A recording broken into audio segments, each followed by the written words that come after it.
કે એટીજીસી Biotech private limited કંપનીની આકર્ષ CL જે દવા જે છે એ સોનમાખના નર તેમજ માદા બંનેના કંટ્રોલ માટેની બેસ્ટ ટેકનોલોજી કંપની આપેલી છે.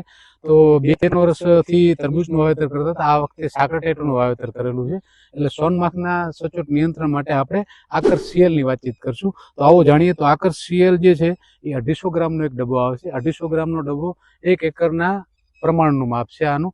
આની અંદર આપણે શું કરવાનું છે, એક 250 ગ્રામના ડબ્બાની અંદર તમારે પાઉચ નીકળે એને તોડી દેજો, એટલે એની અંદર એક જેલ પ્રકારની દવા નીકળશે તમારે. તો આ દવા લીધા ત્યારબાદ માર્કેટમાંથી આપણે બહારથી એક પેસ્ટિસાઇડ જે ફિપ્રોનિલ 5% એસી ફોર્મ્યુલેશન અથવા સ્પિનોસેટ ટેકનિકલ જે છે એ ટેકનિકલ આની અંદર 8 ml થી 10 ml નાખવાનું રહેશે.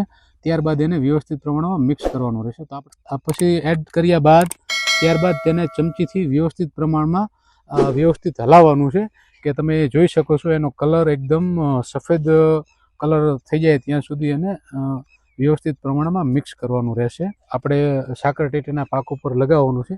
હવે સાકરટેટીનો પાક વેલાવાળો હોય છે એટલા માટે આપણે 1 થી 2 ફૂટના દાંડી લગાવેલી છે, જેના દ્વારા શું થાય કે સોનમાખ આવે અને ઉપર જે આપણે ટપકું જે મૂકશું એ ટપકું આપણે મૂકશું એ જમીનથી ઉપર 1 થી 2 ફૂટના અંતરે મૂકશું. અહીંયા તમે જોઈ શકો છો આ ટપકું મૂક્યા બાદ સોનમાખ ત્યાં એને બેટિંગ કરવા માટે આવશે અને બેટિંગ કર્યા બાદ તે એનો નાશ થશે.